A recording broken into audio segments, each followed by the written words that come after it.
வணக்கம். புது புது அர்த்தங்கள் நிகழ்ச்சியில் உங்களை சந்திக்கிறதுல ரொம்ப மகிழ்ச்சி.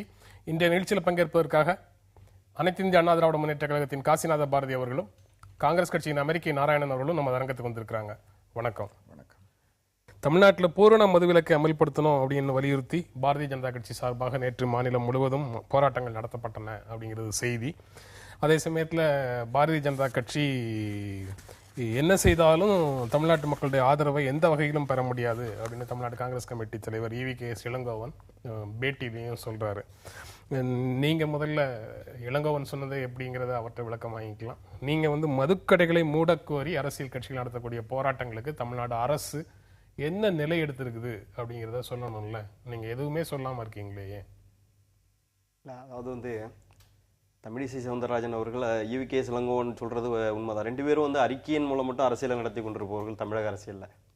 அதாவது சென்ற வாரம் மெட்ரோ ரயில் துவக்கத்தின் போது கூட வெங்கையா நாயுடுக்கு முறையான அழைப்பு அளிக்கப்பட்டு அவர் வராத சூழ்நிலையிலே அந்த துறையினுடைய செக்ரட்டரியை அனுப்பினார். அதனுடைய முழுமையான விவரம் கூட தெரியாமல் திருமதி தமிழிசை சவுந்தரராஜன் அவர்கள் மத்திய அமைச்சர்களுக்கு அழைப்பில்லை அப்படிங்கிற மாதிரி ஒரு அறிக்கை வெளியிட்டாங்க. பிறகு ஆதாரப்பூர்வமான அறிக்கை அனைத்து இந்திய அண்ணா திராவிட முன்னேற்ற கழகத்தின் சார்பாக வெளியிட்ட போது மௌனம் சாதித்தார்.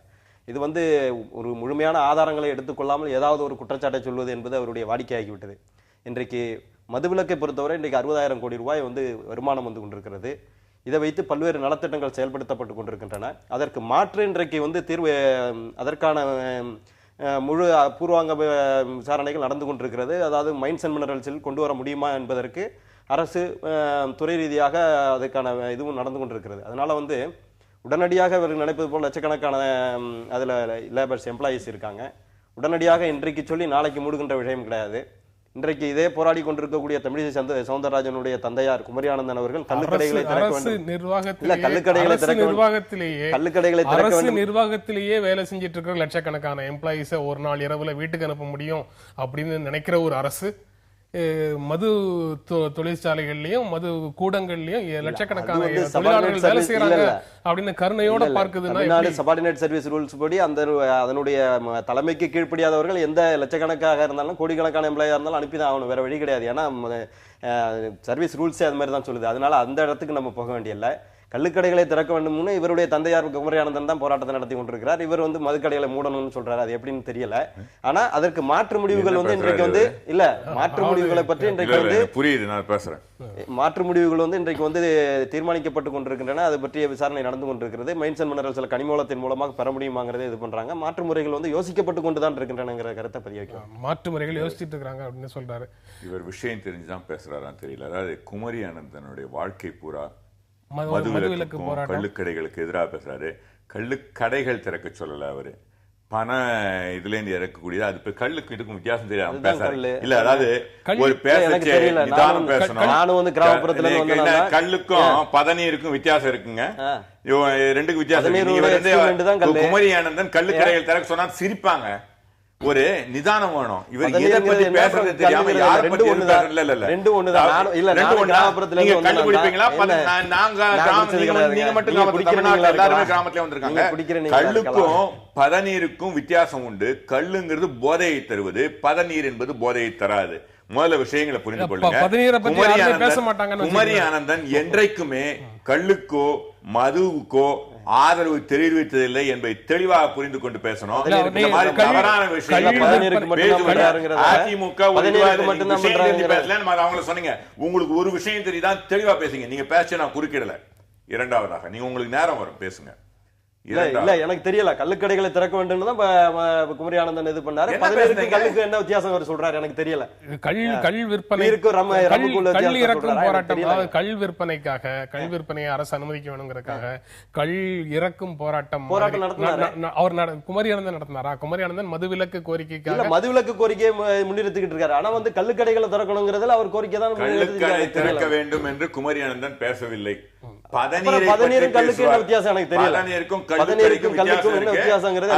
இன்றைக்கு நீங்க இதை நான் பப்ளிக் இப்ப சொல்றேன். நீங்க நான் தவறு என்று கூறினால் பப்ளிக்காக அதிமுக மன்னிப்பு கேட்குமா? ஏன்னா நீங்க அதிமுக சார்பில் பேசுறீங்க.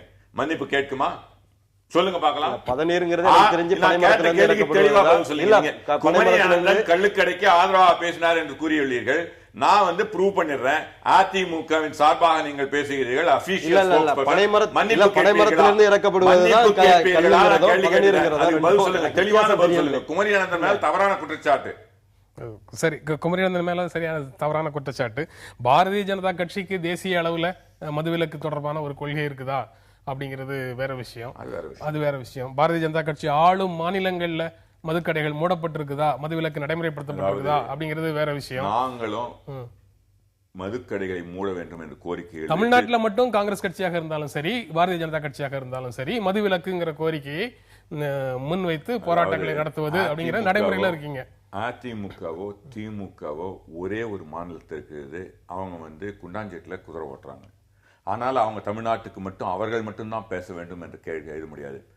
நாங்கள் தமிழகத்தில் உள்ள தேசிய கட்சிகள் எங்களுக்கும் தமிழ் சார்பாக, தமிழ்நாடு சார்பாக ஒரு பார்வை உண்டு. முதல்ல நாங்கள் தமிழகத்தில் தமிழக மக்களுக்கு சார்பாக என்ன நல்லதுன்னு சொல்லக்கூடிய உரிமையும் கடமையும் எங்களுக்கு உண்டு. அதனால நாங்கள் சொல்லக்கூடாது, மற்ற மாநிலங்களில் செய்யாததால சொல்லக்கூடாது என்பது தவறான வாதமாக இருக்கும். இரண்டாவதாக தமிழ்நாட்டு மக்களுக்கு செய்ய வேண்டிய அனைத்து நன்மைகளையும் நீங்க பிற மாநில மக்களுக்கு செய்யணும்னு நினைக்க மாட்டீங்களா? சொல்றேன், அங்க வந்து அங்க இருக்க காங்கிரஸ்காரங்க செய்யறது அதை போய் நான் சொல்லிக்கிட்டு இருக்க முடியாது. என்னுடைய வேலை தமிழகத்தில தமிழக மக்களுக்கு நல்லது. ஒரு பல நீங்க பேச விடாம நீங்க பேச விடாம ஒரு வார்த்தை நீங்க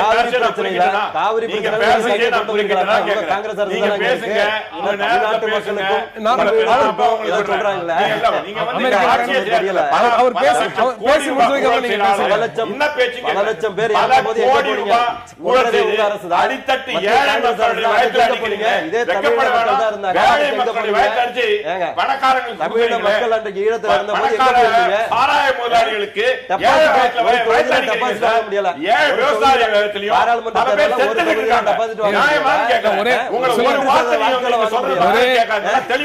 ஒரே நேரத்தில் ரெண்டு பேரும் பேசுறதுனால எந்த பலனும் இல்ல.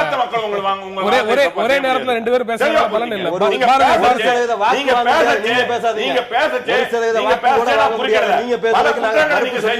பல குற்றங்கள் தவறான வாதங்களை வைத்தீங்க.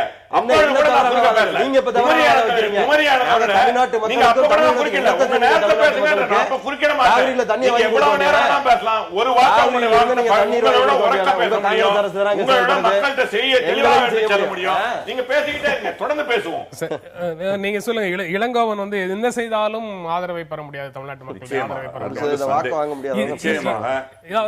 இது வந்து ஒரு மாறி வரக்கூடிய ஒரு சூழல், மாறி வரக்கூடியங்கிறத நான் மேற்கொள்ளே சொல்றேன். அது ஒருவருடைய கிளைம், உண்மையிலேயே அப்படி இருக்காங்கிறது வேற விஷயம். ஆனா மாறி வரக்கூடிய ஒரு சூழல்ல மாற்றங்களை புரிந்து கொள்ளாமல் இளங்கோவன் பேசுறாரோ அப்படின்னு ஒரு எண்ணம் வருது. நாடாளுமன்ற தேர்தலில் திராவிட முன்னேற்ற கழகம் கூட ஒரு தொகுதியில கூட வெற்றி பெற முடியல.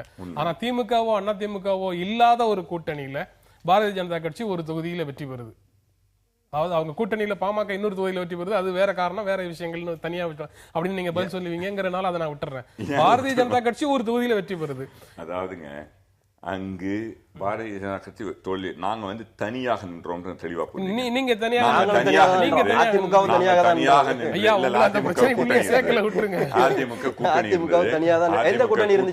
பாராளுமன்ற தேர்தல் எந்த கூட்டணியும்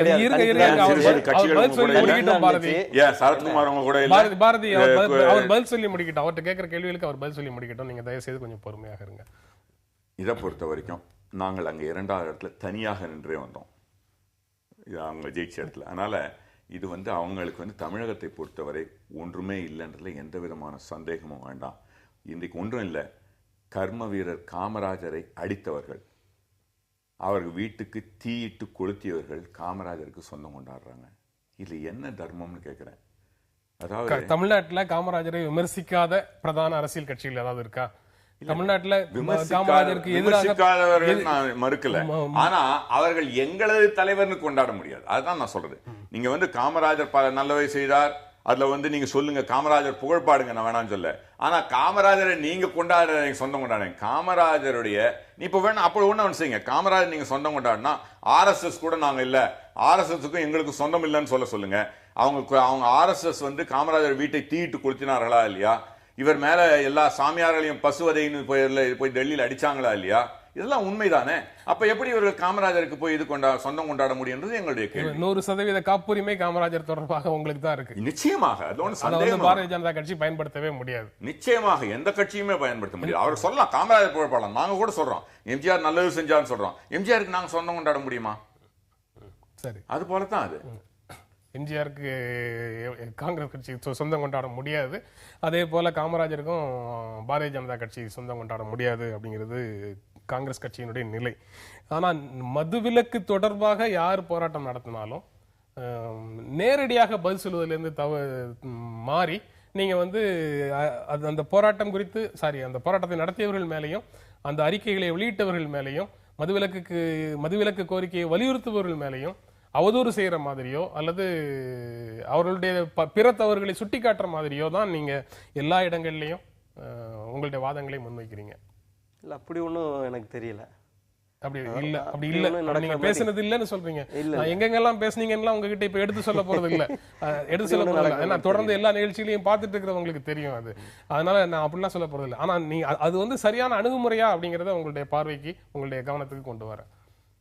இல்லை அப்படி ஒன்றும், அதாவது போராட்டங்கள் அத்துமீறி நடைபெறுகிற போது அதை சட்டம் ஒழுங்கை பாதுகாக்க வேண்டியது அதனுடைய அந்த துறையினுடைய காவல்துறையினுடைய கடமை. அதை அவங்க செஞ்சிருப்பாங்க. அது எல்லா இடத்துலையும் சட்டம் மீறி நடக்கிற போது ஃபார்மல் அரெஸ்ட் செய்வாங்க, அன்னைக்கு மாலையை வெளியில விடுவாங்க. இது தொடர்ந்து நடைபெறுகிற நடைமுறை தான். இது மதுவிலக்குக்காக மட்டும் கிடையாது, எந்த ஒரு இடத்துலையுமே நடைபெறக்கூடிய நிகழ்வு தான். அதனால வேற எங்க இப்ப கடுகளவு உலக அறிவு இருக்கிறவங்க கூட மதுவிலக்கு கோர மாட்டான் அப்படின்னு சொல்லி பெரியார் சொல்லியிருக்காரு அப்படின்னு சொன்னீங்கன்னா அதை நீங்க எதிர்கொள்ற வாதம் ஒரு ஸ்டாண்ட்ல இருந்து பேசுறீங்கன்னு புரிஞ்சுக்க முடியும். பாரதிய ஜனதா கட்சிக்கு தேசிய அளவுல மதுவிலக்கு கொள்கை இருக்கா, காங்கிரஸுக்கு இருக்கா, இங்க மட்டும் பேசுறாங்களேன்னு சொன்னீங்கன்னா ஒரு நிலையில இருந்து பேசுறீங்கன்னு சொல்ல முடியும். அதெல்லாம் நீங்க ஒரு வாதத்தை இன்னொரு வாதத்தால அல்லது உங்களுடைய நிலைப்பாட்டில இருந்து எதிர்க்கிற மாதிரியான துணிக்குள்ள இருக்கு. ஆனா குற்ற உணர்வோடையே நீங்க அதை எதிர்கொள்ற மாதிரி இருக்கு. நீங்க பேசும்போது அது குற்ற உணர்வோடயே எதிர்கொள்ற மாதிரி இருக்கு. அதனாலதான் மாற்று முறை மெசேஜர் அடிக்கிறீங்க, மெசேஜை விட்டுட்டு மெசேஜர் அடிக்கிறீங்கன்னு தோணுது. மாற்று முறையை ஆராய்ந்து கொண்டிருக்க போது அதற்கு என்ன சொல்லணுங்கிறத அதுக்கு தெரியல. மாற்று முறையை ஆராய்ந்து கொண்டிருக்கிறோம், அது அதற்கான தீர்வு கையில கிடைச்ச உடனே நீங்க மதுவிலக்கை நடைமுறைப்படுத்திடுவோம் அப்படிங்கிற நம்பிக்கையில இருந்து பேசுறீங்க. அந்த நம்பிக்கை அரசுடைய பார்வை அதுதான் அரசுடைய பார்வை அதுதான். அதாவது மாற்று வழியில கூரை ஏறி கோயில் பார்க்காதவன் வானம் ஏறி வாங்கி போனாங்க. அங்க நாங்க அப்புறம் நீங்க வாங்க ஒரு சில ஓட்டுக்கு நாங்க வரோம். இல்ல அதாவது விமர்சனங்களை ஒரு அளவுக்குள் இருந்து செய்யணும். அதான் நான் சொல்றேன், சத்தம் போட்டு ஒரு அளவுக்குள் இருந்து செய்யணும் விமர்சனங்களை. அளவுக்கு மீறி செய்தீங்கன்னா நாங்க செய்யறோம். கூரை ஏறி கோயில் நீங்க அதான் டெபாசிட் வருது வாங்க முடியாது. இல்ல நாங்க நீங்க வாங்க முடியாது, டெபாசிட் வர முடியாத ஒரு காப்புத்தொகை கூட பெற முடியாத ஒரு அவர் சொல்லி முடிக்கிட்டு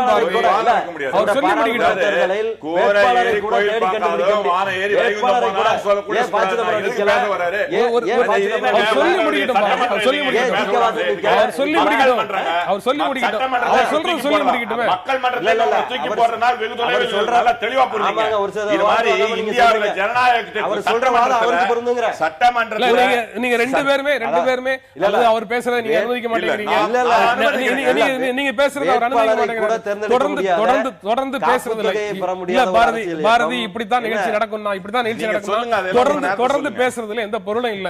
ஆர்கே நகர் இடைத்தேர்தல் வெற்றி கொண்டாட்டங்கள், அதற்கு பிறகு சாதனை விளக்க பொதுக்கூட்டங்கள், அப்புறம் முதலமைச்சர் உடல்நலம் தொடர்பாக எதிர்க்கட்சிகள் எழுப்பக்கூடிய சில கேள்விகள், உச்சநீதிமன்றத்துல ஜெயலலிதாவோட சொத்து குவிப்பு தொடர்பாக நடக்கக்கூடிய மேல்முறையீடு, இப்படி பல செய்திகள் தொடர்ந்து வர்ற சூழல்ல ஒருவேளை சட்டமன்ற தேர்தல் ஏப்ரல் மேக்கு முன்னாடி நவம்பர் டிசம்பர்லயே நடத்துவதற்கான ஒரு வாய்ப்பு இருக்குதோ அப்படிங்கிற கேள்வி எழுது. இதை எல்லாத்தையும் வச்சு பார்க்கும்போது அந்த மாதிரி நினைப்பதற்கு இடம் இருக்கா? இல்ல அது கட்சியினுடைய தலைமை தான் முடிவு பண்ணணும். அது தெரியல என்னன்னு. அதாவது முன்னே வர்றதற்கான வாய்ப்பு குறைவு. ஏன்னா இப்ப இடைத்தேர்தலில் நின்று ஜெயித்திருக்கிறோம். இன்னும் ஓராண்டுகள் பதவிக்காலம் இருக்கிற போது வரலாற்று வெற்றியை இன்னைக்கு 1,50,000 வாக்குகள் வித்தியாசத்துல வரலாற்று வெற்றியை நாங்கள் பெற்றிருக்கிறோங்கிற போது அதற்கான வாய்ப்பு கிடையாது. ஆனா இந்த வெற்றி அந்த புகழும் அந்த பெருமையும் மக்களுடைய மனசுல இருந்து நீங்குவதற்கு முன்னால் ஒரு தேர்தலை நடத்தி வெற்றி பெறலாம் அப்படிங்கிற எண்ணம் வந்து இயல்பாக வர்றதுக்கான வாய்ப்பு இருக்குல்ல? ஒரு அரசியல் கட்சிக்கு இயல்பாக வர்றதுக்கு வாய்ப்பு இருக்கு. இந்த வெற்றியும் எதுவும் வந்து நாங்க இந்த ஒரு இடைக்கால தீர்வாக கிடைத்ததாக நினைக்க வேண்டாம். மக்கள் நல திட்டங்களை எங்களுடைய மக்கள் நல திட்டங்களுக்கு கிடைத்த வெற்றி தான் வந்து ஏற்கனவே கடந்த பாராளுமன்ற தேர்தலில் பெற்ற 37% வாக்குகளும் 37 தொகுதியில் வெற்றி பெற்றதும் 43% வாக்குகளை பெற்றதும். அதனால வந்து அதுக்கான தேவை எழவில்லை என்று நினைக்கிறேன். அது இல்லாம எதிர்க்கட்சிகள் வந்து பலமாக மோதக்கூடிய எதிர்க்கட்சிகள் இருந்திருந்தால் இன்றைக்கு ஆர்கே நகர் தொகுதியில் அவங்க போட்டியிட்டு இருப்பாங்க. அப்படி அவங்க போட்டியிடுகின்ற அளவுக்கு கூட யாருக்கும் தைரியம் வரவில்லை. இன்றைக்கு வந்து 6 மாதத்துக்கு முன்னால தேர்தலை முன்கூட்டியே நடத்துவதற்கு பரிந்துரைத்த எந்த அரசை நடத்திய எந்த ஆளுங்கட்சியும் அதற்கு முன்னால 1 மாதம் 2 மாதத்துக்கு முன்னால அப்படிலாம் செய்ய போறோம்னு சொன்னதாக வரலாறு இல்ல. எல்லாமே கிடையாதுன்னு சொல்லிட்டு பரிந்துரை செய்திருக்காங்க. நீங்க எப்படி பார்க்கறீங்க? நீங்க சொல்றதுல வந்து ஒரு வாய்ப்பு இருக்குன்னு நினைக்கிறேன். முதல்ல நமது முதல்வர் ஜெயலலிதா அவர்கள் உடல்நலக் குறைவாக இருக்காங்க. அவங்க நலம் பெறணும்னு நான் நினைக்கிறேன். இதுல இந்த இடத்துல மட்டும் ஒரு இடையிட்ட பண்ணிடுறேன். நேற்று புதுக்கோட்டையில பேசிய அனைத்து இந்திய அண்ணா திராவிட முன்னேற்ற கழகத்தினுடைய கொள்கை விளக்க துணை செயலாளர் நாஞ்சில் சம்பத் அவர்கள் மிக தெளிவாக சொல்லியிருக்கிறார். உடல்நல கோளாறு எந்த விதத்திலும் இல்லை. இன்றைக்கு வந்து பெற்ற தேர்தல் வெற்றியினுடைய இது வந்து மக்கள்கிட்ட ரீச் ஆயிடக்கூடாதுங்கிறதுக்காக அதுக்கு மாற்று சொல்ல முடியாதவர்கள் இப்படி ஒரு குற்றச்சாட்டை வைத்துக் கொண்டிருக்கிறார்கள். மிக தெளிவா நேற்று பதிவு வைத்திருக்கிறார். புதுக்கோட்டையில பேசுனது சொல்றீங்க. இன்றைக்கு இன்னொரு டைம்ஸ் ஆஃப் இந்தியால OPS spreads cheer amid talk of CM's illness அப்படின்னு சொல்லியிருக்காங்க. அவர் வந்து இத பத்தி ஒண்ணும் சொல்லல. அந்த கூட்டத்துக்கு வந்த தொண்டர்கள் வந்து உடல்நிலையை பற்றி ஒண்ணுமே சொல்லாம இருக்காரு OPSன்னு ஏமாற்றம் அடைந்ததாக அந்த செய்தியில சொல்றாங்க. நாராயணன் பேசி முடிச்சதுக்கு அப்புறம் திரும்ப முதல்வர் உடல்நல குறைவு வருதே ஒண்ணும் தவறில்லை. மனிதராக உடல்நல குறைவு வரும். நமது முதல்வர் அவங்க வந்து எதிர்க்கட்சியா இருக்கலாம். ஆனா எனது முதல்வரும் கூட அவங்க உடல் நலம் சீக்கிரம் பெறணும்னு இறைவனை வேண்டிக்கிறேன். ஒன்று. இரண்டாவதாக, ஆனா ஒரு முதல்வரோ பிரதமரோ கூட ஏன் ஒன்னும் இல்லை, எதிர்கட்சி தலைவியாக இருக்கின்ற எங்கள் தலைவி சோனியா காந்தி இதுவா இருக்கச்சே வெளியிடணும்னாங்க. அது எதிர்கட்சி தலைவராக இருக்கவங்க வந்து அவ்வளவு முக்கியமானது இல்லை. அதனால ஒரு முதல்வருடைய உடல் நலத்தை பற்றியோ இல்லை பிரதமர் அமெரிக்காலாம் வந்து தெளிவாக சொல்லுவாங்க. ஒரு இவங்க போனாங்கன்னா ஒவ்வொரு வருடமும் அவங்களுடைய உடல் நலத்தை பற்றி இது பப்ளிக் இன்ஃபர்மேஷன். அதனால கேள்வி கேட்பது ஒன்றும் தவறில்லை. ஆனா அது வந்து தவறான விதத்தில் கேள்வி கேட்கக்கூடாது. அவங்க உடல் நலம் பெற்று நாட்டுக்கு நல்லது செய்யணுன்ற எண்ணத்தோடு தான் இருக்கணும். ஒன்று. ஆனா நீங்க தேர்தலை பற்றி கேட்டீங்க. தேர்தல் முன்பு வரக்கூடிய வாய்ப்பு இருக்கிறது என்று நான் நினைக்கிறேன் ஒரு அரசியல் பார்வையாளராக. ஏனென்றால் நீங்க வந்து இந்த உடல் நலக்குறைவெல்லாம் ஒன்றும் ப்ராப்ளம் இல்லை, பெரிய வெற்றி பெற்றிருக்காங்கன்றது உண்மை, அது ஒரு காரணம். இரண்டாவதாக வருங்கால உடல்நலம் குறைஞ்சிருக்குங்கிற காரணத்துக்காக நான் கேட்கிறேன். தொடர்பாக எதிர்க்கட்சியில் சொல்லக்கூடிய சூழல் முக்கிய காரணம் நான் என்ன நினைக்கிறேன் என்றால், சுப்ரீம் கோர்ட்ல ஒரு வழக்கு இருக்கிறது. அந்த வழக்குடைய தீர்ப்பு வந்து விடுமானால் ஒரு காலகட்டத்தில் இவங்கள் மறுபடியும் தேர்தலில் பங்கு பெறக்கூடிய இல்லாம கூட இருக்கக்கூடிய வாய்ப்பு கூட இருக்கு. அந்த வாய்ப்பு இப்பொழுது கிடையாது. அது வருவதற்கு முன்னால் தேர்தலை அறிவித்து சந்திக்கக்கூடிய வாய்ப்பு அந்த காரணத்திற்காக இருப்பதாக அரசியல் பார்வையாளராக சொல்கிறேன். 8-9 மாதத்திற்குள்ள அதற்கான தீர்ப்பு வந்துரும் அப்படின்னு வந்துவிட்டால் கர்நாடகா மாநில அரசு சமர்ப்பித்த மனுல கூட ஏராளமான குறைபாடுகள் இருக்கு, அதெல்லாம் சரி பண்ணி அனுப்புங்க அப்படின்னு சொல்லி அனுப்புறாங்க. அங்க இருந்து திரும்ப அது முடியல. நான் சொல்லிடுறேன், வழக்க தாக்கல் செய்திருக்காங்களே தவிர இன்னும் அட்மிஷனுக்கே வரல. திராவிட முன்னேற்ற கழகமும் தாக்கல் செய்திருக்கிறது, கர்நாடக அரசும் தாக்கல் செய்திருக்கிறது. ஆனா இன்னுமே நம்பர் ஆகி அவங்க வந்து ஸ்பெஷல் லீவ் பெட்டிஷன் என்று சொல்லக்கூடிய சிறப்பு மனுவே இன்னும் வந்து வரல. வழக்கை எடுத்துக்கொள்ளலாமா இல்லையாங்கிற ஸ்பெஷல் லீவ் பெட்டிஷன் இன்னும் வழக்கு அட்மிஷனுக்கு வர்றதே அடுத்த முறை தான். வழக்கை எடுத்துக்கலாமான்னு பிரிமா பேசி பண்ணுவாங்க பாருங்க, அந்த வழக்கே இன்னும் வரல.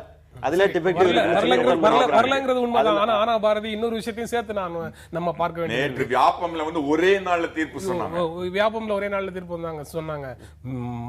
18 வருடம் கீழ் கோர்ட்ல நடந்த ஒரு வழக்கு 3 மாதத்துக்குள்ள 4 மாதத்துக்குள்ள உயர்நீதிமன்றத்துல தீர்ப்பு கிடைக்கும் அப்படின்னு ஒரு 6 மாசத்துக்கு முன்னால யாராவது சொல்லிருந்தாங்க. நம்புறது எங்களுக்கு கஷ்டமா இருந்திருக்கும். இல்ல, உச்சநீதிமன்றத்தினுடைய டைரக்ஷன் படி தான் அது நடந்துச்சு.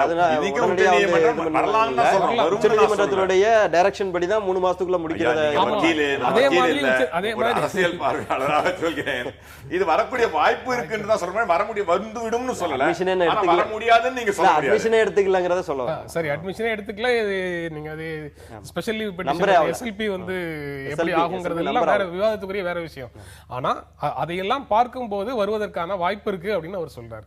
உங்களுக்கு பொலிட்டிக்கல் அட்வான்டேஜ் பொசிஷன்ல நீங்க இருந்து தேர்தலை அதாவது நடத்தணும், 6 சீக்கிரமே மாசத்துக்கு- நடத்துறது பெட்டர்ங்கிற இல்ல, இல்ல. ஒரு ஆலோசனையை இல்ல, இல்ல, சொல்றாரு. இல்ல 6 மாசத்துக்கு முன்ன வந்தா அரசியல் இல்ல பார்வையாளரா 6 இருக்காரு. மாசத்துக்கு ஏன்னா, முன்ன வந்தாலும் சரி தேர்தலே 6 நிக்க முடியாம மாசத்துக்கு போயிடலாம். பின்ன வந்தாலும் சரி 234 தொகுதியிலும் அனைத்து இந்திய அண்ணா திராவிட முன்னேற்ற கழகம் வெற்றி பெற போகிறது. அதனால வந்து அது ஒரு கனவு அதற்கு- கோட்டை இல்ல தான். அதற்கான மக்கள் சேவைகளை நாங்கள் செய்திருக்கோம், மக்கள் நல பணிகளை செய்திருக்கிறோம். என்ன மக்கள் நல இன்னைக்கு பணிகள் மாற்று பேசலாமா? இயக்கங்கள் இல்ல அதான் பேசுவோம். மாற்று இயக்கங்கள் இல்லாத சூழ்நிலையில் இன்றைக்கு களத்தில் எதிரிகளே இல்லாமல் நாங்கள் இன்றைக்கு களமாடி கொண்டிருக்கிறோம். அதனால வந்து எந்த இடத்துலயும் எங்களுக்கு வந்து முன்ன நடத்தி தான் ஜெயிக்கணும், பின்ன நடத்தி தான் அவங்களோட ஜெயிக்கணும் சேவைகளை தேவை பத்தி நான் இடவில்லைங்கிறதா பேச சொல்றேன். ஒரே ஒரு நிமிடம். கிரானைட் ஊழல் 1 லட்சம் இந்த கோடி கிரானைட்ல ரூபாய் ஊழல். இல்ல. 1 லட்சம் கோடி ரூபாய் இல்ல, இல்ல, அது ஊழல் மின்ன குற்றச்சாட்டு. அது ஊழல் தனியா அன்னைக்கு இன்னைக்கு டிபேட்ல கோர்ட்ல பேசிட்டோம் நாங்க admit வந்து. இல்ல, இல்ல. ஆயிருக்கு. prima facie case இருக்குன்னு சொல்லிருக்காங்க. 1 லட்சம் கோடி ஐயா, நீங்க குற்றச்சாட்டு. பேசி நான் பேசி கொடுக்கலையா? உங்க முடிக்கட்டும், permission பேசி கேட்டு தான் பேசுறேன். உங்க பர்மிஷன் கேட்டு பேசுறேன். பேசுங்க, நான் சொல்றேன். ஆனால் சட்டவிதமான தாது மணல் கொள்ளை, இதுல வந்து அட்மிஷன்ஸ்ல ஊழல், ஸ்கூலுடைய பர்மிஷன் எக்ஸ்டென்ஷன் பண்றதுக்கு ஊழல். இது வந்து நான் ஒன்னும் பேர் கூட சொல்ல முடியும் எந்தெந்த ஸ்கூல்ல பண்றாங்கன்னு. கல்வி உரிமை சட்டத்தை இதனால சரியாக நடைமுறைப்படுத்தால ஏழைகள் அடிபடுறாங்க. என்ன நல்லது பண்ணிருக்காங்கன்னு எனக்கு புரியல. எதை வச்சு மக்கள் கிட்ட பேச இவர்களுடைய தலைவர் ஈவி.கே. இளங்கோவன் தொடுத்த வழக்குகளுக்கு இன்றைக்கு வந்து நெடுஞ்சாலைத்துறை அமைச்சர் மேல ஒன்று சொன்னாங்க. அதுக்கு வந்து அவதூறு வழக்கு தொடுக்கப்பட்டிருக்கிறது. நீங்க அவதூறு வழக்கு எல்லாத்தையும் எதிர்பார்க்கறதுக்கு ரெடி. அதையும் இல்லாம இவங்கள்ட்ட ஆதாரம் ஊழல்னு சொல்றேன். மந்திரி ஒருத்தரை நீக்கிறீங்க, ஊழல் நல்லா குற்றச்சாட்டுன்னு சொல்லுங்க. நாங்க இல்ல, சொன்ன மந்திரி ஊழல் ஊழல் குற்றச்சாட்டுல நீங்களே ஒரு மந்திரி நீக்கப்படல. நீக்கினீங்கன்றது மந்திரி வரலாறு. ஊழல் குற்றச்சாட்டுல இது அதனால குற்றச்சாட்டு இல்ல, இல்ல, இல்ல. நெருப்பு இல்லாம இல்ல, புகையில. ஊழல் அவர் எங்க தலைவர் வந்து குற்றச்சாட்டுகளுக்கு தெளிவாக சொல்கிறாரு.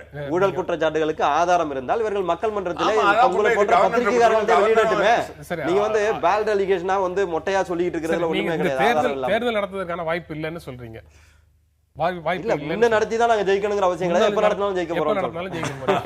ரெண்டு தான் வித்தியாசம். நம்ம தொடர்ந்து பேசலாம் ஒரு இடைவேளைக்கு பிறகு. தமிழ்நாட்டில் அனைத்து இந்திய அண்ணா திராவிட முன்னேற்ற கழக அரசு மேல பல்வேறு ஊழல் குற்றச்சாட்டுகளை சுமத்தி நாங்க வந்து ஒரு ஆளுநரை சந்திச்சு ஒரு மனு கொடுத்தோம். ஆனா ஆளுநர்கிட்ட இருந்து எந்த பதிலும் வரல அப்படின்னு சொல்லி ஈவி.கே. இளங்கோவன் நேற்று செய்தியாளர்கள்ட்ட சொல்றாரு. உண்மைதான். அதாவது அவர் உண்மை சொல்றதுன்னு சொன்னாரு. இப்ப தெளிவா சொல்றாரா உண்மை இல்லையா? சரி, அதாவது நீங்க வந்து உங்களுடைய இலக்கை அதிமுக அமைச்சர்கள், அதிமுக முதலமைச்சர் அப்படின்லாம் குற்றச்சாட்டை சொல்லிக்கிட்டு இருந்த உங்களுடைய இலக்கு மாறி இப்போ ஆளுநரையும் அந்த வட்டத்துக்குள்ள கொண்டு வந்து சேர்க்கிறீங்களா? அதோட என்னங்க, அதாவதுங்க, நாம் யாருக்கும் குடியல்லோம் நமனை அஞ்சோம் அப்படின்றது தெளிவாக இருக்காரு எங்களுடைய தலைவர் ஈவி.கே. அவர்கள். இவர் கொடுத்து, அதாவதுங்க, அரசுங்கிறது இயங்கணும். ஒரு இயங்கா அரசனுடைய இருக்குது, அதனுடைய கவர்னராக இவர் இருக்காரு. அவர் அந்த மாதிரி ஆயிட்டாரு. இதாவது முதல்ல இவர்கள் ஆளுநர்கள், பிஜேபி வந்து ஒரு வருடத்துல பல ஆளுநர்கள் மாற்றப்பட்டாங்க. அவர்களுக்கு தேவையில்லாத ஆளுநர்களாம். அவர்களுக்கு யார் இசைந்து இருப்பார்களோ அங்க லோக்கல்ல வந்து இங்கே அதிமுகவுக்கு இசைவாக இருப்பார்னு அவங்க சொன்னதன் பேர்ல இவர் இருக்காரு. அதனால அவங்களுக்கு இதுவா இருக்காரோ அப்படின்ற ஒரு கேள்வி வருது.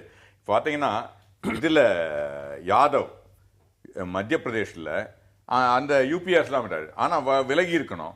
ஆனா இவருக்கு சௌரியமா இருப்பா வச்சிருக்காங்க. அவரு ஊழல் குற்றச்சாட்டு இருக்கு. அவர் விளக்கணும். நாங்க சொல்றோம், எங்களுக்கு வந்து எங்க கட்சிக்காரங்க மற்ற கட்சிக்காரங்கன்றதை பத்தி கவலை இல்லை. ஒரு வேலையை கொடுத்தா அந்த வேலையை ஆளுநராக அவர் ஒழுங்கா செய்யலைன்னா சொல்ல வேண்டியது வந்து ஒரு எதிர்கட்சி தலைவருடைய கடமை. அதை செய்திருக்கிறார் எங்களுடைய தலைவர். அதுல என்ன தவறு இருக்கு? ராம்நரேஷ் யாதவ் விஷயத்த வேற, அது வேறு விதமான அது இல்ல, அது அதுல என்ன வேற. அவர் வந்து குற்றம் சாட்டப்பட்டவர். அவர் அங்க இருக்கக்கூடாது, பிஜேபிக்கு இசைவா இருக்கிறதால அங்க வச்சுக்கிட்டு இருக்காங்க. அதான் நாங்க இங்கே அந்த மாதிரி நடக்குதுன்றார் இவரு. அதாவது நீங்க அடிப்படையில வலியுறுத்துற விஷயம் என்னன்னு நான் புரிஞ்சுக்கிறேன்னா, ஆளுநர்கள் மத்திய அரசால நியமிக்கப்படுகிற ஆளுநர்கள் மாநில அரசோட இயைந்து செயல்படவே கூடாது அப்படின்னு சொல்லல. ஆனா நல்லதுக்கு செயல்படலாம், அயோக்கியத்தனத்துக்கு செயல்படக்கூடாது. நியாயமான கூட போய் சொல்லுங்க. அயோக்கியத்தனமா இல்லையாங்கிறது வந்து உங்க குற்றச்சாட்டுகளை, நிறைய ஊழல் குற்றச்சாட்டுகளை சொல்லிட்டு இருக்காரு. ஒரு விதத்துல ஈவி.கே. இளங்கோவனை பாராட்டலாம். ஏன்னா தமிழ் மாநில காங்கிரஸை வந்து இவர் ஜி.கே. வாசன் பிரிச்சுக்கிட்டு போனதுக்கு பிறகு அங்க நிகழ்ச்சி ஆரம்பிச்சதுல அந்த இயக்கத்துல ஒரே ஒரு சின்ன சந்தேகம். நிகழ்ச்சி ஆரம்பிச்சதுல இருந்து ஒரு விஷயத்துல ஈவி.கே. இளங்கோவனை பாராட்டலாம், இந்த விஷயத்துல ஈவி.கே. இளங்கோவனை பாராட்டலாம்னு 2 தடவை சொல்லிட்டீங்கன்னு நினைக்கிறேன். 3 தடவையா 2-3 தடவை சொல்லிட்டீங்க. ஒரு சின்ன சந்தேகம். இன்றைக்கு இது வந்து சீரியஸான கேள்வி இல்ல, லைட்டர் வெயின்ல தான் கேட்கறேன். இன்றைக்கு ஒரு நாளிதழ்ல இஃப்தார் விருந்துக்கு சோனியா காந்தி அதிமுக எம்பிக்களை அழைச்சிருக்காங்கன்னு ஒரு செய்தியும் வேற போட்டிருக்காங்க. அதுக்கும் இதுக்கும் ஒன்னும் தொடர்பு இல்ல. மேபி அது வேற, அதுக்குள்ளார நான் போக விரும்பல. அதாவது வந்து தமிழ் மாநில காங்கிரஸை ஜி.கே. வாசன் தலைமையில பிரித்து கொண்டு போன போது அந்த இயக்கத்துல வந்து போயிடுச்சு, மொத்த இளைஞர் பட்டாளமும் அந்த பக்கம் போயிடுச்சு. அப்ப வந்து இயக்கத்தை எப்படி நடத்துறதுன்னு பாக்குறாங்க. டெய்லி தினந்தோறும் ஒரு அறிக்கையை கொடுத்துட்டு இருந்தாலே இயக்கம் செயல்படுவது போல ஒரு தோற்றம் வரும். மாயைன்னு சொல்லுவாங்க, இல்யூஷனை உருவாக்கிட்டு இருக்காருங்கிறதுல பாராட்டலாம். ஜி.கே. மூப்பனார் இன்னைக்கு வாசன் ஜி.கே. வாசனுடைய ஜி.கே. மூப்பனார் தமிழ் காங்கிரஸ்ல இருந்து ஒரு பெரும் பகுதியை தன்னிடத்திலே கொண்டு போன பிறகும் கூட மீதி இருக்கிற காங்கிரஸோட அனைத்து இந்திய அண்ணா திராவிட முன்னேற்ற கழகம் கூட்டணி வச்சிருந்துச்சு 96ல. அன்றைக்கு வந்து ஜி.கே. மூப்பனார் கூட்டு போயிட்டாரு, மீதி ஸ்கெல்டன் தான் இங்க இருக்கு அப்படின்னு சொல்லி எங்களுடைய பலத்தை நம்பி நாங்க நின்று இருக்கிறோம். அதனால வந்து எங்களுக்கு அது கூட்டணிக்கு ஒரு இயக்கத்தை சேர்த்திருப்போம், அது வேற விஷயம்னு வச்சுங்களேன். இன்னைக்கு வந்து இவங்க வந்து ஊழல் குற்றச்சாட்டை வந்து ஆதாரம் இல்லாமல் பல்வேறு ஊழல் குற்றச்சாட்டுகள் அதுல நடக்குது இதுல நடக்குது. ஒவ்வொரு இதுக்குமே இன்னைக்கு வந்து கிட்டத்தட்ட 6 அவதூறு வழக்குகள் இவர் மேல வந்து நெடுஞ்சாலைத்துறை அமைச்சர் எடப்பாடி பழனிசாமியில இருந்து ஒவ்வொரு அமைச்சர்களும் தொடுத்திருக்கிறாங்க. அதுல முதல்ல இவங்களுடைய பதிலை சொல்லட்டும். அவதூறு வழக்குகள் எல்லாம் பத்தி இல்ல இவங்க வந்து பதில சொல்லட்டும். ஊழல் குற்றச்சாட்டுகளுக்கு தான் என்ன ஆதாரம் இருக்கிறதுங்கிற அடிப்படையில தான் அவங்க வந்து இல்லன்னா அவதூறு இல்ல. ஒரு விஷயம் எனக்கு வந்து ஒரு தயவு செய்து குறுக்கீட்டுக்கு மன்னிக்கணும். திமுக ஆட்சியிலையும் சரி அதிமுக ஆட்சியிலையும் சரி இன்றைய அதிமுக கொள்கை விளக்க துணை செயலர் நாஞ்சில் சம்பத் மேல எவ்வளவு அவதூறு வழக்குகள் போட்டாங்கிறது எனக்கு நினைவு இருக்கு. வாபஸ் ஆயிடுச்சு எல்லாமே, அது வேற கதை. அது வேற கதை. எப்படி வாபஸ் அப்படிங்கிறது வேற கதை. இந்த வழக்குகளும் வாபஸ் வாங்கணும் அவர் இல்ல. நான் ஒரு நீதிமன்ற நடைமுறை ஒண்ணு சொல்லிடுறேன். இப்ப அவதூறு வழக்கு தொடுக்குறாங்கன்னா வந்து பிரிமா பேசி இல்லாம, அது வந்து பிரைவேட் கம்ப்ளைண்ட் மாதிரி பிரிமா பேசி இல்லாம அதை அட்மிஷனுக்கு எடுத்துக்க மாட்டாங்க. அது ஆதாரங்களை நாங்கள் சமர்ப்பித்து தான் அதை வந்து நீதியரசர்கள் கேட்டுவிட்டு தான் வந்து அங்க வந்து அட்மிஷன் கொடுத்திருக்காங்க. எதுக்கு? அவதூறு வழக்குக்கு. யார் மேல? ஈவி.கே. இளங்கோவன் மேல, காங்கிரசினுடைய தலைவர் மேல. ஏன்னா பேல்ட் அலிகேஷனா சொல்லிட்டு இருக்காருங்கிறத நாங்க எங்களுடைய வழக்கினுடைய கண்டென்ட். ஒரே ஒரு செகண்ட், அவதூறு ஒரு நிமிஷம். வக்கீல் சார் ரொம்ப தெளிவா சொல்லிட்டீங்க, ரொம்ப நன்றி. பிரைமா ஃபேசி எவிடன்ஸ் இருக்கிறதால தான் 1 லட்சம் வழக்குல மின்சார நீங்க ஊழல் பண்றீங்கன்னு எடுத்துட்டு இருக்காங்க. நீங்க ஒத்துக்கிறீங்க இல்ல? ஊழல் பண்ணிருக்கீங்க கிடையாது. ஊழல் குற்றச்சாட்டு ஒத்துக்கிறீங்க. நான் சொல்லிறேன். அதுக்கு விளக்கம் சொல்லிறேன். ஊழல் குற்றச்சாட்டை சொல்லியிருக்கிறாரு. அதை தொடுத்திருப்பவர் யாருன்னா செல்வராஜ்ங்கிறவரு. அவரு மின்சார வாரியத்துல வேலை செய்து அதிலிருந்து சஸ்பெண்ட் செய்யப்பட்டவர். அவருக்கு வந்து அந்த மேலும் பாத்தீங்கன்னா அந்த அபிடேவிட்டை படிச்சுட்டேன். அவர் யார் மேல இல்ல யார் மேல குற்றச்சாட்டை தொடர்ந்து சொல்றாருன்னா ஞானதேசிகன் மேல. அவர் வந்து அந்த துறையில வேலை பார்த்து சஸ்பெண்ட் ஆனவர். அந்த துறையின் மேல அவருக்கு ஒரு வெறுப்பு இருக்கிறது. இல்ல அவருக்கு ஒரு வெறுப்பு இருக்கிறது. அதனால வந்து அவர் குற்றச்சாட்டு தொடுத்திருக்கிறாரு. அவதூறு குற்றச்சாட்டுல இவங்க மேல போட்டதுக்கு பிரைமா ஃபேசி கேஸ் இருக்குன்றதால கோர்ட் எடுத்துக்கிட்டாருன்னு சொன்னாரு. உண்மைதான். அதே போல 1 லட்சம் கோடி ரூபாய் அதிமுக ஊழல் பண்ணி இருக்கு. ஊழல் இல்ல அந்த ஒத்துக்கிட்டு இருக்கு. வேற ஒண்ணும் சொல்ல சொல்றாருன்னா ஊழல் பண்ணிருக்கீங்க, கோர்ட் ஒத்துக்கிட்டு இருக்கு. நீங்க கட்டுப்பாட்டை செயற்கையா உருவாக்குனாங்கன்னு ஒரு குற்றச்சாட்டை சொல்றாரு. நான் ஒரு விஷயத்தை மட்டும் சொல்லிட விரும்புறேன். மேட்டூர் அனல் மின் நிலையத்துல சென்ற ஆண்டு ஒரு பவர் பிளான்ட் உடைஞ்சு விழுந்துருச்சு, நடக்கல. இது வந்து செயற்கையா உருவாக்கப்பட்டதுன்னு ஒரு இவர் சொல்றாருன்னா அது ஏற்கனவே அவர் சஸ்பெண்ட் செய்யப்பட்ட ஒரு ஊழியர் மின்சார வாரியத்திலிருந்து. அவருக்கு அந்த மின்சார வாரியத்தின் மீதான இன்னமும் குறிப்பிட்ட அவருடைய அபிடேவிட்ல யார் பேர் திரும்ப சொல்றாருன்னா ஞானதேசிகன் அவர்கள் மீது சொல்லுகிறார். என்ன காரணம்னா அவங்க என்ன மின்சார வாரியத்தில் நடந்துச்சு, இவரை சஸ்பெண்ட் பண்ணதுல அவருடைய பணி இருந்துச்சாங்கிறது தெரியல. அதனால அவர் மேல திரும்ப சொல்றாரு. அவருடைய அவரசனே வித்தியாசமா இருக்கு. அவர் வந்து ஏதோ ஒரு அந்த மின்சார வாரியத்தின் மீது அவதூறு தொடுக்க வேண்டுங்கிற அடிப்படையில தான் அந்த வழக்கை கொண்டு போறாரா தவிர இவர் சொல்ற குற்றச்சாட்டுக்கு ஆதாரம் இல்ல. அது எந்த வழக்கு போனாலும் நோட்டீஸ் போடுவாங்க. எந்த வழக்கு போனாலும் அவர் சொல்ற அந்த 1 லட்சம் கோடி செயற்கை மின்சாரத்திற்கான தேவையை உருவாக்குறாங்கன்னு. பவர் பிளான்ட் உடையறதும் பல்வேறு அனல் மின் நிலையத்துல மிஸ்டேக் வர்றதும் இதுக்கெல்லாம் வந்து நம்ம காரணம் எவிடன்ஸ் இல்லன்னா ஒத்துக்க மாட்டாங்க. அவதூறு வழக்கு இருக்கு. அப்ப இதுக்கு ரெண்டு வித்தியாசத்தை சொல்றேன். அதுக்கு வித்தியாசத்தை சொல்றேன். இது வந்து பிரைவேட் கம்ப்ளைண்ட் மாதிரி செக் கேஸ் சொல்லுவாங்க. நீங்க பாத்தீங்கன்னா வந்து காசோலை மோசடி வழக்கு அது வந்து பிரைவேட் கம்ப்ளைண்டா வரும். அந்த கேஸை எடுத்துக்கிறதுக்கு முன்னையே இதை பத்தி விசாரிப்பாங்க. மக்கள் பாத்துட்டு இருக்காங்க. அதனாலதான் சொல்றேன், விளக்கத்தையும் நான் சொல்றேன். காசோலை மோசடி வழக்குங்கிறது பிரைவேட் கம்ப்ளைண்ட் 200 CRPC தொடுப்போம். அது வந்து என்னன்னா வழக்கு எடுக்கிறதுக்கு முன்னையே வழக்கு தொடுப்பவர் வந்து பாக்ஸ்ல ஏறணும், எவ்வளவு லட்சத்துக்கு இது பண்ணிருக்கீங்க, எதுக்காக நீங்க கடன் கொடுத்தீங்க அப்படின்னு கேட்பாங்க. அது மாதிரி தான் இன்னைக்கு வந்து அவதூறு வழக்குங்கிறது வந்து பிரைவேட் கம்ப்ளைண்ட் மாதிரி தான். அவங்க வந்து உடனடியா வந்து எஃப்ஐஆர் போட்டு இது பண்ணிட முடியாது. பிரைவேட் கம்ப்ளைண்ட் மாதிரி வந்து மாஜிஸ்ட்ரேட் கோர்ட்ல தொடுப்பாங்க. அவங்க பாக்ஸ்ல ஏறி சொல்லணும் என்னென்ன காரணத்துக்காக இந்த அவதூறு வழக்கு இது பண்ணணும். அதுக்கு பிறகு தான் நம்பரே ஆகும், அதுக்கு பிறகு தான் நோட்டீஸ் ஆர்டர் ஆகும். அதுதான் ரெண்டு வித்தியாசத்தையும் நான் சொல்ல விரும்புறேன். சரி, நீங்க மத்திய அரசு மாநில அரசு இரண்டுக்குமே சாதகமாக செயல்படுகிறார் அப்படின்னு சொல்லி ஆளுநரை பற்றி விமர்சனத்தை வைக்கிறீங்க. நீங்க சொந்த கட்சிக்காரர் சொந்த கட்சிக்காரர் ஆளுநருக்கு பிறகு அந்த காலத்துல உங்க கட்சியில இருந்தாங்க. சரி, இப்போ வந்து அவ்வளவு கடுமையான குற்றச்சாட்டை அவர் மேல வைக்க வேண்டிய அவசியம் என்ன இருக்கு? உங்களுடைய பொலிட்டிக்கல் அஜெண்டாவுக்கு அவர் ஈல்ட் ஆகல அப்படின்னு சொல்றீங்க. ஒரே ஒரு இது அதாவது நாங்க அவர்கிட்ட ஊழல் குற்றச்சாட்டு அதிமுக அரசுக்கு எதிராக கொடுத்திருக்கோமா இல்லையா? அது உண்மை. அவர் ஆக்ஷன் எடுக்கலையா இல்லையா? ஆதாரம் கொடுத்திருக்கீங்களா? எடுத்திருக்காரா? குற்றச்சாட்டு கொடுத்திருக்கீங்க, ஆதாரம் கொடுத்திருக்கீங்களா? அவர் ஆக்ஷன் எடுத்திருக்காரா? எடுக்கல. அப்போ நாங்க சொல்றது உண்மைதானே, எடுக்கல, அதனால இதுக்கு ஆதரவாக செயல்படுகிறார் எங்களுடைய பார்வை. நீங்க அது இல்லன்னு மறுக்க ஒரு கருத்தை உங்களுக்கு மறுக்க கூடாதுன்னு சொல்ல, ஆனா மக்களுடைய பார்வையை இல்ல. ஒரு சில மாதத்திற்கு முன்னால பொதுப்பணித்துறையில ஒரு ஊழல் நடந்துச்சுன்னு சொல்லி ஒரு 20 பேருடைய பேரை சொன்னாங்க. ஏன் இன்னைக்கு வழக்கா போக வேண்டியான? அதுக்கு பிறகு ஏன் மௌனம் ஆயிட்டாங்க? ஒரு விஷயத்தை சும்மா அங்க நடந்துச்சு இங்க நடந்துச்சுன்னு சொல்லி குற்றச்சாட்டு நீங்க சொல்றது எல்லாத்துக்கும் அதே மாதிரி அவர் சொல்றது எல்லாத்துக்கும் நீங்க பதில் சொல்லுங்க. அதே மாதிரி நாங்க ஒரு அமைச்சர் மேல குற்றச்சாட்டு வச்சோம், அமைச்சர் ஜெயிலுக்கு போனாரா இல்லையா? அப்ப நாங்க சொல்லலன்னா போயிருப்பாரா? சோ அதாவது அமைச்சர் மேல சொல்றீங்க ஏங்க, பப்ளிக்கா தெரியும் உங்க அமைச்சர் ஒருத்தர் உள்ள போனாருன்னா எல்லாரும் பேரையும் சொல்லிக்கிட்டு இருக்க வேணாங்க, பாவங்க. ஆனா உள்ள போயிட்டு யாருக்கோ தெரியும் யாருக்கோ தெரியும் ஒரே ஒரு வார்த்தை, காங்கிரஸ் பேரியக்கத்தை போல தவறு செய்வது எங்கள் அமைச்சரா இருந்தால் கூட உள்ள செல்லணும். ஆனா காங்கிரஸ் பேரியக்கத்தில் லட்சக்கணக்கான கோடிகள் ஊழல் அவங்க என்ன செஞ்சாங்க? இல்ல 2G ஸ்பெக்ட்ரம் ஊழல் நடந்துச்சு. 2G ஸ்பெக்ட்ரம் ஊழல் நடந்துச்சு. அதிமுகவா அல்லது காங்கிரஸ்ங்கிறது பிரச்சனை இல்ல. காமன்வெல்த் விளையாட்டு போட்டியில ஷீலா அதிமுகவா பாரதியா அதிமுகவா? அடுத்து வந்து நிலக்கரி சுரங்க ஊழல். ஒரு நிமிஷம், நிலக்கரி சுரங்க ஊழல் என்ன நடந்துச்சு? காசிநாத பாரதி அதிமுகவா காங்கிரஸ்ங்கிறது பிரச்சனை இல்ல. தவறு செய்தவர்களை ஜெயிலுக்கு அனுப்புறீங்களாங்கிறது பிரச்சனை இல்ல. ஆனா அந்த விசில் ஊழல் அவங்க செய்யல, நடவடிக்கை எடுக்கல. 2G வழக்குல வந்து உச்சநீதிமன்றத்தோட மேற்பார்வையில தான் எஃப்ஐஆர் போட்டாங்க. the so called whistleblower அந்த பிரச்சனையை எழுப்புன உடனே அதை பற்றி விசாரிச்சு தானாக முன் வந்து எந்த அரசு நடவடிக்கை எடுத்ததாக நாம் பார்க்கல. அதற்கு எதிர்க்கட்சிகள் பிரஷரைஸ் பண்ணணும், நீதிமன்றத்துல மனு போடணும், நீதிமன்றம் அதை வலியுறுத்தணும். அது ஒரு ப்ராசஸ்க்கு பிறகு நடவடிக்கை எடுக்குது எந்த அரசாக இருந்தாலும் சரி. அது வந்து ரெண்டு விதமா பார்க்கலாம்.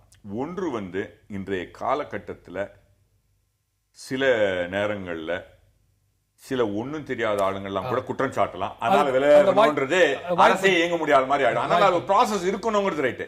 பட் பிரைம ஃபேசி இப்ப பாத்தீங்கன்னா பிரைம ஃபேசி எவிடன்ஸ் இல்லாம ஹைகோர்ட்ல கேஸ் அட்மிட் பண்ண மாட்டாங்க. 1,00,000 கோடி ஊழல் மின்சாரத்துறையில் நடக்கிற பிரைம ஃபேஸுக்கு. அப்போ அரசு விலக வேண்டுமா இல்லையா? அது நியாயமான கோரிக்கை. அதான் விளக்கத்தை நான் சொல்லிட்டேன், அந்த வழக்கு தொடுத்தவரை பத்தியும் சொல்லிட்டேன், அந்த வழக்குக்கான நடைமுறையும் சொல்லிட்டேன். செயற்கையாக மின்தட்டு இல்ல, செயற்கையாக அவர் சொல்றாரு செயற்கையாக இல்ல அவர் என்ன சொல்றாருன்னா செயற்கையாக மின்தட்டுப்பாடை உருவாக்கி இவங்க விக்கிறாங்கிற மாதிரி ஒரு குற்றச்சாட்டு. அதுல இவ்வளவு லாஸ் வந்துருச்சுன்னு சொல்றாரு. ஊழல்ங்கிற அடிப்படைக்கு அதை கொண்டு வர முடியாது. செயற்கையாக மின்தட்டுப்பாடு இல்ல, செயற்கையாக மின்தட்டு அதுதான்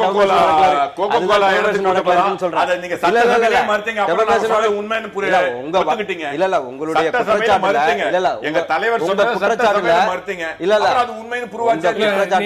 எனக்கு வந்து சந்தேகம். காசிநாத பாரதி நீங்க சொன்னதுக்கு பதில் சொன்னாரு, அந்த ஒரு லைனோட சொல்லிட்டு அவர் கம்மன் இருந்துட்டாரு. அதுக்கப்புறம் விளக்கமாக ஒன்னும் சொல்லல. அதனால நான் விளக்கமாக அவர் சார்பாக நானே கேட்டுறேன். நீங்க கவர்னர்ட்ட மனு கொடுத்தேன், கவர்னர் அது என்ன ஒரு 25 ஊழல்னு பட்டியல் கொடுக்குறீங்க. எலக்ட்ரிசிட்டி போர்டுல ஊழல், சத்துணவுல ஊழல் அப்படின்னு சொல்றீங்க. அதை தாண்டி அதுல என்ன சப்ஸ்டன்ஸ் இருக்கு? அந்த பேப்பர் அதுதான் ஆதாரம் தான் அவர் ஃபார்வர்ட் பண்ணிருப்பாருங்கறத சொல்றேன். கவர்னர்ட்ட கொடுத்திருக்காரு. எங்க தலைவர் அவருடைய ஆதாரங்கள் எல்லாம் அவர் கையில வச்சிருக்காங்க. வந்து வெளியிடுவேன்னு சொல்லியிருக்காரு. நீதிமன்றத்துல வழக்கு தொடுங்க. முதல்ல கவர்னர்ட்ட கொடுக்கணும், கவர்னர் அதற்கான நேரத்தை கொடுக்கணும். அந்த நேரத்துல கவர்னர் செய்யலைன்னா மக்களுக்கு தெரிவிக்கணும், பிரஸுக்கு தெரிவிக்கணும். எங்க தலைவர் நிச்சயமாக உரிய காலத்துல உரியபடி அதை மக்களுக்கு வெளியிடுவார். அது வரைக்கும் ஆளுநர் நடவடிக்கை எடுக்கல அப்படின்னு சொல்லி ஏன் சார் அவருக்கு ஆளுநருக்கு நேரம் கொடுக்கறது நியாயமானது தானே இருக்கும்? அது தவறுன்னு நினைக்கிறீங்களா நீங்க?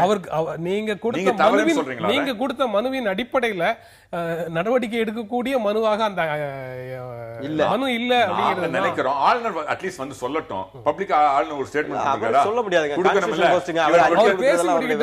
பேசி முடிக்கட்டும். ஆளுநர் நாங்க கொடுத்த இல்ல வந்து சப்ஸ்டன்ஸ் இல்ல, அதனால நடவடிக்கை எடுக்க முடியாது அவர் கவனிச்சிருக்காருன்னு அர்த்தம். அவர் வந்து பேசாமடந்தையாக இருக்கிறார்ன்றதுதான் கேள்வி. எப்படி வந்து சிபிஐ பேசாமடந்தையாக இருந்தது அந்த காலத்துல சுப்ரீம் கோர்ட், இன்னைக்கு ஆளுநர் பேசாமடந்தையாக இருக்கிறார். ஆளுநரும் குடியரசுத் தலைவரும் வந்து கான்ஸ்டிடியூஷன் போஸ்ட், அவங்க ஒன்றும் அரசியல்வாதி கிடையாது. தினந்தோறும் அறிக்கை, அரசு பதில் சொல்லாம தினந்தோறும் அறிக்கை. அரசு தான் நாங்க தான் டெவமேஷன் வழக்க தொடுத்துட்டோங்கிறோம். அப்புறம் நீங்க அடுத்த கட்டத்துக்கு போறீங்களே, நாங்க தான் வந்து அவதூறு அந்த நீங்க சொல்ற அலிகேஷனே தப்புன்னு சொல்லி தான் நாங்க அவதூறு வழக்கு தொடுத்துருக்கோம்னு சொல்றோம்.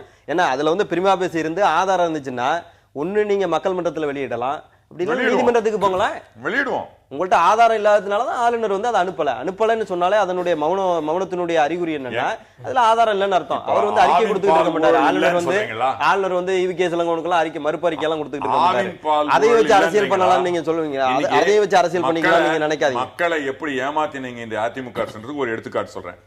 10 ரூபாய் விலையேற்றினீங்க சமீப காலத்துல இல்ல, ஆனா இதுவரைக்கும் விலையேற்றும் போதெல்லாம் விலையேற்றத்துக்குரிய பயன் அப்பாவி ஏழை விவசாயிக்கும் பால் மாடு வளர்க்குறவனுக்கு போகும். அதுல 5 ரூபாய் 50% கொள்ளையடிச்சிட்டாங்களே மக்களுக்கு போகாம. அது தர்மமா நியாயமானு கேட்கிறோம். வழக்கு தொடுங்க. அந்த அதாவது நீங்க சொல்ற அந்த பால், நீங்க பால் இதுக்கு வந்து விலையில்லா கறவை மாடு இல்ல, மக்கள்கிட்ட வந்து பால் உற்பத்திக்கு விலையில்லா கறவை மாடுகள் கொடுத்தது அந்த அரசாங்கம். என்ன ஆளுங்கட்சியினுடைய பிரதிநிதியாக இருந்துட்டு இத சட்டமன்றத்துல பேசுங்க அல்லது இத வந்து ஆதாரப்பூர்வமாக மனுவாக சட்டமன்றத்துல பேச விட மாட்டாங்க, செய்ய மாட்டாங்க அப்படின்னு பதில் சொன்னீங்க. சட்டமன்றத்துல பேசலையே, அப்படின்னு பதில் பேசலையே, அவங்கள்ட்ட ஆதாரம் இல்ல. அப்படிலாம் பதில் சொன்னீங்க. உங்களுக்கு கேள்வி நேரம் இருக்கு, நீங்க வழக்கு தொடுங்க அப்படின்னு சொன்னா ஆதாரம் இல்லாம சொல்றாங்கங்கறத கருத்து தான். நான் வந்து தவறான அர்த்தத்துல சொல்லல. அதாவது உங்களுக்கு ஆதாரம் இருந்துச்சுன்னா வழக்கு தொடுங்க. அதாவது சட்டமன்றத்துல இவங்க பேசலாமே, யார் வேண்டாங்க. அதிகார மமதையில இருந்து நீங்க சொல்லல, அதிகார மமதையில இருந்து சொல்லல. வழக்கு தொடுங்கன்னு சொன்னது வந்து ஆதாரம் இருந்தா நீங்க வழக்கு தொடுக்க முடியும். நீங்க ஆதாரம் இல்லாம சொல்றதுனால சும்மா அது மக்கள் மன்றத்துல மட்டும் பேசிட்டு இருக்கீங்கங்கிற சென்ஸ்ல தான் சொல்றேன். அவர் ஆதாரம் இல்லைன்னு சொன்னாரு. சட்டமன்றத்துல ஆதாரத்தோட ப்ரூவ் பண்ணும் கோகோ கோலாவை பத்தி உண்மையா இல்லையா, அவங்க இல்லன்னு மறுக்கட்டும். நிகழ்ச்சி நிறைவு செய்ய வேண்டிய இடத்துல இருக்கிறோம். நீங்க ஆளுநரை இந்த அரசியல் விவகாரத்துக்குள்ள நீங்க இழுக்கிறது உங்க நோக்கம் இல்ல. ஆனா அவருக்கு ஒரு அழுத்தம் கொடுத்து இந்த பிரச்சனைக்குள்ள அவர் இழுக்கணும்னு நீங்க உங்க நோக்கம் இல்லாம நோக்கம் ஒரே ஒரு நோக்கம், மக்களுக்கு நல்லது செய்யணும். அதுதான் எங்க நோக்கம். அதுக்கு எதையெல்லாம் செய்யணுமோ செய்வோம். அது யாருக்கு அழுத்தம் கொடுக்கணும் கொடுத்துதான் ஆகணும். ஏன்னா மக்கள் தான் எங்களுடைய எங்களை எதிர்கட்சியா இருக்கிறது மக்களுக்கு உதவி செய்யறதுக்கும் ஆளுங்கட்சிகளுடைய தவறுகள் errors of omission and commission, ஊழல் செஞ்சாங்கன்னா அம்பலப்படுத்தணும், மக்களை ஏமாத்தி கொள்ளையடிச்சாங்கன்னா அம்பலப்படுத்தணும். அது எங்க வேலையை நாங்க செய்யறோம்.